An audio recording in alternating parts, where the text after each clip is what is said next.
Break کے بعد bulletin کے آغاز میں بات کریں گے سیاسی خبروں کے حوالے سے اور آپ کو بتائیں گے کہ رہنما تحریک انصاف یاسمین راشد اور سی سی پی او غلام محمود ڈوگر کی مبینہ آڈیو لیک بھی سامنے آ گئی۔ مبینہ آڈیو لیک میں سنا جا سکتا ہے کہ سلام دعا کے بعد یاسمین راشد پوچھتی ہیں کہ کوئی اچھی خبر سنائیں، آرڈر ہو گئے ہیں؟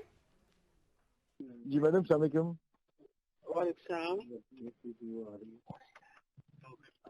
السلام علیکم ڈاکٹر صاحب، کی حال ہے والو؟ جی اللہ کا شکر، بالکل ٹھیک ٹھاک۔ وہ چنگی خبر دسو نا، آرڈر ہو گئے نا؟ نہیں ابھی تک نہیں ملے آرڈر۔ انہوں نے ارادہ کی ہے، میں ویسے پوچھ رہی ہوں۔ نہیں وہ تو سپریم کورٹ سے آرڈر ہونے ہیں، وہ تو انشاءاللہ جیسے ہوں گے تو مل جائیں گے، ہمارے بندے بیٹھے ہوئے ہیں وہاں پر۔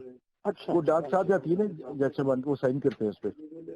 ہاں اچھا اچھا اچھا تو کورٹ ٹائم پہ تو نہیں کرتے نا، وہ تو کورٹ ٹائم کے بعد ہی کرتے ہیں۔ اچھا، کیونکہ خان صاحب کافی کنسرن تھے۔ اچھا میں نے کہا تھا، میں نے کہا جی میری خبر کے مطابق ابھی تک ان کو نہیں ملے۔ جی ابھی تک نہیں، وہ آ جائیں گے، رات کو ڈاک سائن ہو کے آ جاتی ہوتی ہے۔ آج ہماری رات خاموشی سے گزر جائے گی، میں ویسے پوچھوں۔ اللہ تعالیٰ خیر کرے، اللہ تعالیٰ کرم کرے، اچھا، میں نے کہا مشکل سوال آپ کو ڈال دیا آتے ساری۔ اللہ تعالیٰ کرم کرے۔ اللہ کرم کرے گا اپنا، ٹھیک ہے، انشاءاللہ۔ اوکے۔